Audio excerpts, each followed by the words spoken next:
다음에 말씀 봅니다. 느헤미야서 7장 1절에서 4절 말씀 7장입니다. 1절에서 4절 말씀 7장 읽어드릴게요. 성이 건축되네 문짝을 달고 먼지기와 노래하는 자들과 레위 사람들을 세우는 후에 내 아우 하나님과 영문의 관은 하나냐로 함께 예루살렘을 다스리게 하였느니 하나냐는 유인이 충성되어 하나님을 경외함이 무리에서 뛰어난 자라. 내가 저에게 이르기를 해가 높이 뜨기 전에 예루살렘 성문을 열지 말고 아직 파수할 때 곧 문을 닫고 불장을 지르며 또 예루살렘 거민으로 각각 반차를 따라 파수하되 자기 집 맞은편을 지키게 하라 하였노니 그 성은 광대하고 거민은 희소하여 가옥은 오히려 건축하지 못하였음이니라. 아멘. 6장까지 끝나고 또 새로 7장 시작입니다. 7장 느헤미야서는 6장까지 한 부분, 크게 나누면 한 부분으로 또 7장부터 또 새로운 한 부분으로 구분을 하고 있어요. 이렇게 후반부가 되는 8장부터 이제 다시 시작하려고 봅니다. 그 1장부터 7장까지는 느헤미야가 페르시아에서 돌아와서 그 성벽을 건축할 때 많은 조롱과 시기와 질투와 압박이 있음을 말씀드렸고 그것으로 인하여서 그래도 하나님의 택한 백성으로서의 그 거룩한 공동체가 그 정체성을 잃지 않고 끝까지 그 하나님의 나라를 확장한다라는 그 정체성을 본질적으로 회복이 되어지는 단계까지 그리고 이제 8장 이후로부터는 느헤미야의 종교 개혁이라고 보아도 과언이 아닐 정도죠. 율법을 완성하려고 하는 그 느헤미야의 그 정신을 볼 수 있다는 거죠.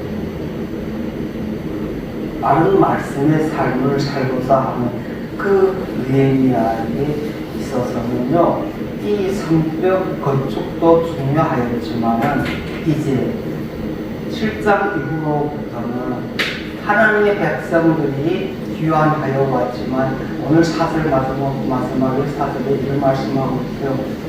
거민은 희소하여 가옥은 오히려 건축하지 못하였습니다. 거민은 희소하다.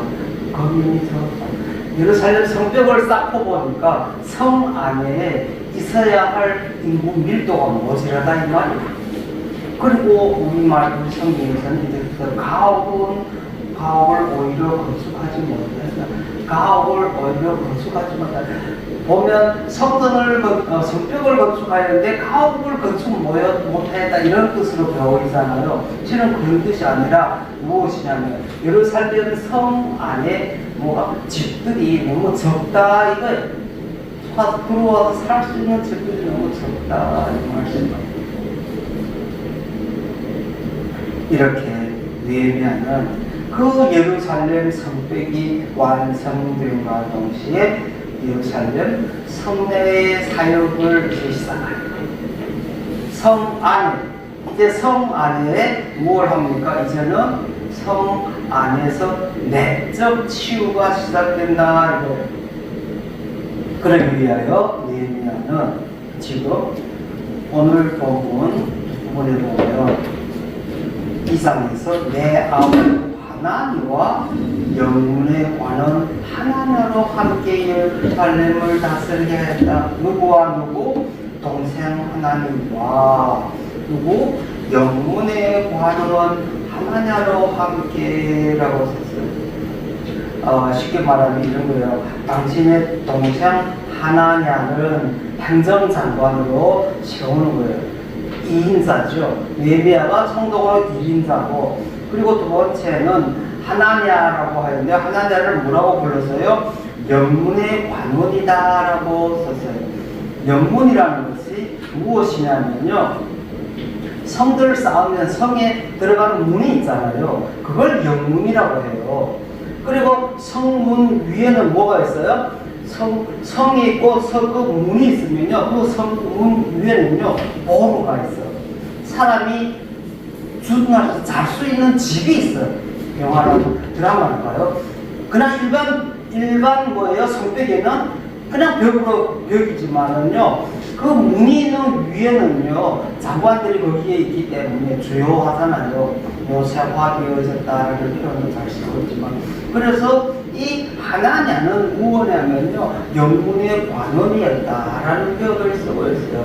그러니까 제일 중요한 예루살렘 성으로 들어올 수 있는 그 관문들을 지키는 자였다. 지금 현 시대에 말하면 서울 하면 서울이 수도죠. 수도니까 서울에는 뭐가 있냐면요, 군인들이 수방사라는 것이 있어요. 수도를 방위하는 사령부. 그래서 그걸 수방사라는 표현을 쓰는데, 지금 이 하나냐가 바로 수방사에 있는 거예요. 수방사의 총사령은요, 거의 국방부 장관에서도요, 국방장관 그 다음 부분으로 갈 정도로 힘이 막강해요. 이렇게 지금 느헤미야가 이 하나냐로 하여금 군사적인 책임을 지게 하고, 자기의 동생들은 하나님에게는 행정적인 책임을 지고, 이렇게 두 사람에게 무엇을 하냐면요, 지명을 한다. 그 우성경에서는요, 다스리게 하였다라는 표현을 썼어요. 다스린다라는 말이 짜바라는 말인데, 이 짜바라는 말은 뭐래요? 다스린다는 뜻이 아니에요. 군림한다는 뜻이 아니라 뭘 하냐면요, 다른 사람들을 돌볼 때 쓰는 용어예요. 위에 사람이 아래 사람을 보호할 때, 부모가 자식을 보호의 대상으로 보고 있잖아요. 그럴 때 쓰는 동사예요. 근데 우리 성경에서는 다스리게 하다라고 하니까 조금 안 맞죠. 진정한 지도자의 자질로 가장 중요한 것이 무엇이냐라는 걸 아래 부분에서 말씀하여 주고 있는데, 뭐라고 썼냐면요, 우리 성경에 빠뜨려진 힘, 왜냐하면이라는 것이 있어요. 내가 왜 그런지 알아? 만문경식이면서도 그에게 뭘 줘요? 답을 주는 거예요. 뭐냐면, 하나냐는 위인이 충성되어 하나님을 경외함이 무리에서 뛰어난 자다.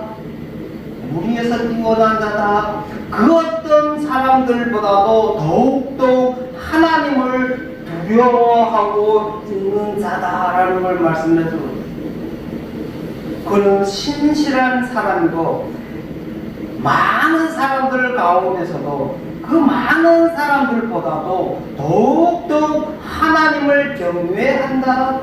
우리 성에서 경외함이라고 하는 것이 원래는 두려움이다, 두려워하다라는 표현이죠.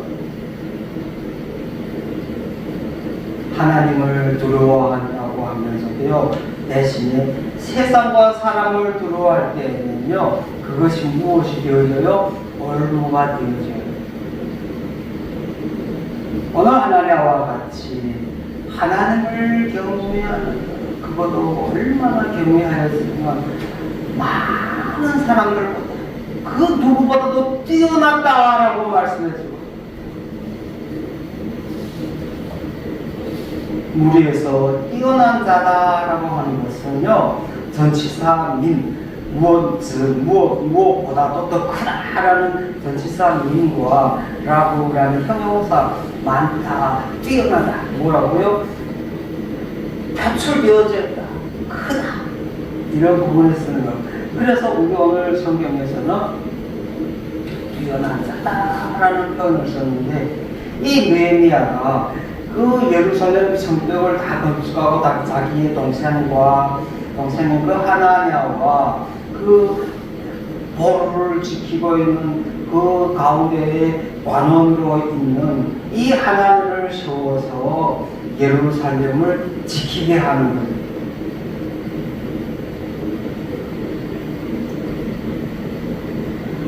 오늘 본문에서 느헤미야는 자기의 동생 하나니를 무엇으로 씌웠어요? 행정관으로 씌웠어요. 지금 말하면요, 자기 동생을요 데려다가 밑에다가 쓰면요 당장 뭐가 생겨요? 난리가 나요. 정부에서 서로가 뜯고 물고 하지만 성경에 보면 제일 먼저 나오는 부분이 모세는 자기 누이와 자기 형 아론을 썼잖아요. 함께 동력을 했어요. 그리고 또 신약에 오면 누가 있어요? 베드로도 자기 형제인 안드레와 동생 안드레와 함께 했죠. 그리고 요한도 마찬가지요. 자기 형 야고보와도 또 함께 했죠. 진정 형제를 함께 한다라는 것이 이렇게 크고 힘든 부분이에요. 실질적으로는 함께 하면 좋겠죠. 하지만 하나님 나라를 확장할 때 그때 그 당시의 상황과 그 환경을 말하는 것이 아니라 느헤미야는 분명히 말했어요. 많은 사람들보다 뛰어나다. 자기 동생에 대해서는 그렇게 말한 건 없지만은요, 하나냐에 대해서 말을 다시 말하면 그 누구보다도 하나님에 대한 그 두려움이 누구보다도 뛰어나다. 우리들도 마찬가지. 진정 하나님의 사역을 감당하는 사역자라고 되면요, 자질이 되어지지 아니하면요 모든 것이 다 삐걱거리게 됩니다. 오늘 하나냐와 이 느헤미야의 동생은 하나님을 경외함이 뛰어나여서 그 어떤 모든 일에 충성할 수 있는 자다라고 말씀하고 있습니다.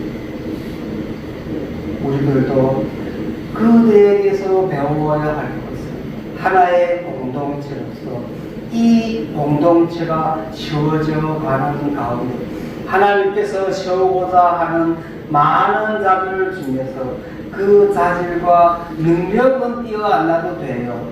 먼저는 무엇이 되어져야 된다고요? 하나님께 충성된 자가 되어야 한다. 그리고 하나님을 두려워하여 하는 자가 되어야 한다. 진정한 사역자가 되어야 하는, 오늘 본문에서 사역자가 되어야 할 자질에 대하여 말씀하고 있어요. 그러면서 이제 두 관원을 주었죠. 그리고 그들에게다가 처음으로 맡긴 명령이 나오는 3절에서 내가 저희에게 이르기를 해가 뜨기 전에는 예루살렘 성문을 열지 말고 아직 파수할 때 곧 문을 닫고 빗장을 지르니 또 예루살렘 거민으로 각각 반사를 따라 파수하되 자기 집 맞은편을 지키게 하라 하였느니라. 우리말 성경에서 조금 힘들게 쓴 부분이에요. 쉽게 말하면 이런 거예요. 맨 밑에 직역한 걸까요? 3페이지 맨 밑에 직역한 거예요. 느헤미야가 말하기를 예루살렘 성문들이 언제 해가 뜨거워지기까지는 열리지 않게 하라. 해가 뜨거워진다는 것은 해가 떠서 이스라엘 사막지대이기 때문에 아침 6시 해 뜨잖아요. 6시 해 뜨면요 1시간 사이면요 금방 달아올라요. 더워요. 그래서 오늘 본문에서 원래 해가 높이 뜨기 전이라고 하는 게 아니고 원래는 높이 뜬다가 아니라 뜨거워지기 전.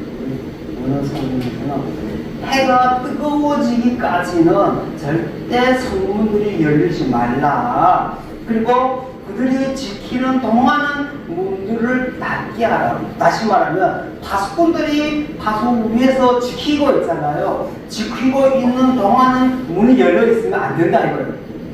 파수하는 사람 있는 동안. 그러니까 그 시간은 언제겠어요? 밤 시간대에. 자, 그리고 너는 붙잡고 있으라고 우리 성경에서는요 빗장을 지르라고 하는데, 이 하즈라는 말은 원래 무슨 뜻이냐면요 붙잡다라는 것이 맞아요. 그런데 무엇이냐면 원래 뜻대로 하면요 성문에 닫혀 있지만 그 빗장을 든든하게 하라. 그러니까 이 하나니아에게 지금 말씀해 주고 있어요. 절대 흔들리면 안 된다. 그리고 너는 항상 어디에 가 있어야 된다? 그 대문에 가 있으라 이거예요. 그게 너희의 마음과 너희의 손과 너희 눈이 항상 그 대문을 붙잡고 있으라 이런 말이에요. 너희 마음까지도 항상 다 그 대문에 정신을 집중하고 있으라 이 말하고 있는 거예요. 그리고 그 아래 예루살렘에 거주하는 사람들 중에서 파수꾼들이 파수하되, 군인들 갖고 더 부족하죠. 성벽이 크다 보니까. 그리고 옛날에는 그때 당시에 우리가 보면 기독교 영화들 보면 성벽 밑에 집을 짓죠. 그렇죠. 성벽 밑에다가 집을 지어요. 그리고 성벽 밑으로 살아. 그래서 오늘 여기서 나오는 음성에서 반차를 따라라고 하는데, 이 무시마르라는 것은 반차라는 뜻이 아니에요. 원래는 뭐가 되어지냐면 파수꾼이라는 뜻이에요. 파수꾼. 그리고 밑에 반차를 따라 파수하되, 그 다음 그 밑에 파수라는 거는 미시리메트라는 말은요 뭐냐면요 파수라는 뜻도 맞지만은 뭐라고요? 경계하는 자들, 파수꾼이 되어서 파수하라 이 말이에요. 다시 말하면 이제는 민방위가 되는 민방위가 뭔지 알죠? 군인들뿐만 아니라 백성들도 이제는 뭐가 되어서 군인처럼 자기 담벽이 있으면 그 담벽에 대한 그 자기의 부분에 대한 것 자기들이 책임지라 이거예요. 이렇게 하나가 되어서 원수들이 침입하지 못하게끔 그 성문을 닫아 걸고 낮에는 열어놓거나 하지만, 그들로 하여금 이제는 국가와 나라에서뿐만 아니라 어디에서 민방위까지 함께 이 예루살렘 성벽을 지키게 만드는 그 느헤미야의 전략이 나오고 있는 것이에요. 교회에서도 마찬가지예요. 교회 안에 있는 사람들 각자 우리 그런 말을 잘 하죠. 각자가 맡은 일에 충성하지 아니하면, 맡은 일에 잘 되어지지 아니하면 어떤 현상이 생기냐면 다 모두가 힘들어져. 그것을 바울이 잘 쓰고 있어요. 뭐냐면요 손가락이 5개 중에 어느 하나만 없어서 아프다고 없어도 그건 뭐라고 부른다고요? 병신이다. 아무리 쓸모없는 것이라도, 아무리 덜 되어진 것이 있다라도요 그 모든 것이 하나하나 굽이 되어질 거는 있어야 된다 이 말이에요. 그리고 이때 있는 그 자체가 자신이 해야 할 일에 대해서 바르게 하지 아니할 때에는, 바르게 하지 아니하면 교회가 잃어버리게 된다. 교회에서 자기 맡은 직분과 직책에 대하여 충성하여야 하며, 병신도 마찬가지로 자기 할 일을요 자기가 다 해야 돼요. 그럴 때만이 그 교회가 경고해주고 가고 있다. 경고해줄 수 있기 때문에. 사절입니다. 그 성은 광대하고, 우리 성령의 성으로 되겠죠. 말의 뜻은 성읍, 마지막에는 예루살렘 그 성벽 안을 말하는 것이 성을 말하는 것이 아니라 우리가 지금 말하는 도시라는 표현으로 써도 돼요. 그리고 광대하고, 광이라는 것은 넓고 대라는 것은 크다란 말이에요. 하지만 거치고, 그러나 그것 안에, 성경에서 그것 안에 그 예루살렘 성벽을 크고 멋지고 웅장하게 지었는데 그 안에 거미는 희소하다. 정작 거주하는 사람은 적고 인천에서 가옥을 오히려 건축하지 못하였다. 그 뜻이 아니라, 그리고 지어져 있는 집들이 없었다. 집이 아직 없다니까요. 모자랐다는 뜻이 아니에요. 우리 성경에서 건축하지 못했다라는 말이 아니라, 예루살렘 성 안에 충분한 집들이 건축되지 않았기 때문에 많은 백성들이 성 안에 들어와서 살 수가 없게 되었어요. 오늘 4절 말씀을 보면서 느헤미야가 지금 이제 7장 4절 이하로부터 무엇을 기록하고자 하는 것을 낱낱이 상세하게 쭉 말해주고 있는, 이제부터 뭘 하게 되어 있어요? 통계를 하고자 하는구나. 교회의 부흥을 위하여 예루살렘 성의 부흥을 불같이 일으키고자 하는 그 느헤미야의 그 소명을 볼 수 있다. 이사야서 54장 2절에서 3절의 말씀 제가 읽어드릴게요. 내 장막터를 넓히며 내 처소의 휘장을 아끼지 말고 널리 펴되 너의 줄을 길게 하며 너의 말뚝을 경허히 할지어다. 이는 내가 좌우로 퍼지며 내 자손을 열방을 얻으며 황폐한 성읍들로 사람 살 것이 되게 할 것임이니라. 이사야 선지자가 포로로 돌아가고 포로가 되었던 자들이 이제는 귀환하였을 때 그 귀환한 자들이 되어질 것을 대해서 이사야서 54장에서 지금 이렇게 잘 말씀해 주고 있어요. 하나님의 뜻을 따라서 청량줄을 길게 하라. 소망의 교회도 마찬가지. 3절 아랫부분에 말씀하고 있죠. 좌우로 퍼지며 내 자손은 열방을 얻으며 황폐한 성읍들로 어디가 나오요? 사람 살 곳이 되게 한다.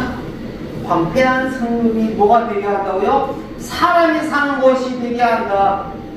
여기에서 영적 뜻으로 말하면 황폐한 곳이라고 하는 것은 예루살렘 성 안이 사람이 사는 곳이 되어진다라는 것을, 하나님의 사람들로 가득 채워지고자 한다라는 걸 말씀해 주고 있는 것이에요. 하나님의 뜻을 따라서 그 청량줄을 길게 하고 하나님이 허락하여 주신 그 영혼 구원의 그 설교들을 크게 펼쳐가지고 이제는 하고자 하는 일이 있어요. 무엇이에요? 우리 소망의 교회도 하나님께서 확장하여 주신다고 하여서 지금 그 확장을 시작하고 있죠. 말씀을 보면서 저도 섬뜩할 때가 있어요. 하나님, 왜 그 말씀을 줄 때마다 제가 소름이 끼치는 느낌을 받아요. 정말로 놀라운 역사가 있구나. 놀라운 역사가 있구나. 바벨론으로 말미암아 황폐했던 그 예루살렘을 재건하고 이제 열국에 뛰어나게 만든다. 그 어떤 나라들보다도 소망의 교회에 그러면 사람들 그게 너무 좋아. 성분도 멋있지만 그게 사람들도 더 멋있어. 부흥 집회하고 많은 사람들 난리 났어요. 깜짝깜짝 쇼를 하니까 사람들 보면서 저거 하는 소리가 여러분 목사님은 어디까지냐고, 그 깊이가 어디까지냐고, 밖에서 일하고 함께 일처리할 때는 옆으로 쳐다보면서 하는데 근데 또 교회까지 와서 보고 가니까 또 깜짝 충격받아가지고 어디까지냐? 도대체 나하고 어디까지냐? 모르는 게 뭐냐고 모르는 게 뭐냐? 누가 옆에 있더니 이렇게 대답하더니 모르는 거 내놓고 다 알고 맞는 말씀이죠. 모르는 거 내놓고 다 해야 할 일은 많고 태산 같고 힘이 섞여지는 속도는 늦어지고 그럴 때마다 안달이 나고 좋다고 하지만 또 그럴 때마다 한 번씩 그래 좀 한번 마음을 누르고 생각해보자. 하나님의 말씀을 주시는 가운데 보면 설득할 때가 있지 않느냐. 하나님께서 말씀대로 이루어졌는 것을 옳지 않느냐. 느헤미야는 하나님의 소명에 응답하여서 그 소명을 이루기 위해서 최선을 다하였어요. 마찬가지예요. 하나님의 공동체, 우리 소망의 교회도 마찬가지예요. 하나님의 소명에 응답하는 교회가 되게 하여 주시옵소서. 하나님의 소명이 원동력이 되어서 예루살렘 성벽이 건축되었던 것처럼 하나님의 그 소명이 원동력이 되어서 소망의 교회가 빨리 회복되어지고 완전히 마무리되어지고 우리 이 자리에 앉으신 한 분 한 분의 그 기도와 열정과 그 충성심과 하나님에 대한 그 부러움, 그 응답으로 이루어지지 않을까 생각합니다. 오늘 제목과 같이 공동체의 정체성이 회복되어질 예루살렘이라는 그 공동체, 소망의 교회라는 이 공동체의 정체성이 빠르게 회복되어져야 합니다. 그 정체성은 관직이 문제가 아니에요. 성도라고 아니 성전 그 모든 조직과 기구와 예배 장소가 다 바르게 정상적으로 가동되어져 갈 수 있을 때를 말하고 있는 것이 말씀을 마칩니다. 소망의 교회의 진정한 정체성이 빠르게 설계하여 주시고 빨리 마무리가 잘 되어서 이제는 그 예루살렘 성벽이 마무리되어진 것처럼 소망의 교회 예배 장소도 빨리 마무리되게 하여 주시옵소서. 여러분의 간절한 하나님과 같은 충성심, 그 많은 사람 중에서도 그 누구보다도 뛰어났던 그 누구예요? 하나님과 같이 신약에 와서 스데반이 돌에 맞아 죽을 때 그는 그 누구보다도 뛰어난 사람이었어요. 죽으면 죽으리다. 생명을 요구하는 것이 하나님은 죽고자 하는 자에게 살려주신다고 하죠.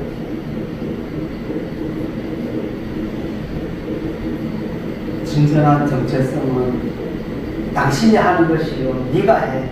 집사님 거야. 장로님 거야. 안 해. 내 거야. 내가 해야 돼. 서로 사랑하고 품고 서로에게 도와줄 수 있는 그런 자가 되는 거예요.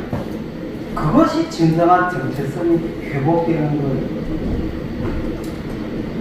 소망의 교회도 그런 교회가 될 줄 믿습니다. 기도합니다. 고마우신 사랑의 하나님 아버지, 예레미야서를 통하여서 진정한 공동체의 그 정체성 회복이 무엇인지를 빠르게 알게 해주시고 하고자 하는 하나님의 그 뜻이 무엇인지를 주님 깨닫게 하여 주시옵소서. 소망의 교회 축복하여 주시고 하고자 하는 일들 위해 주님의 간섭만 있게 하여 주시고 자신의 능력이 드러나지 않게 주님 인도하여 주시옵소서. 모든 우리 주 예수 그리스도 이름 받들어 감사 기도 드리옵나이다. 아멘.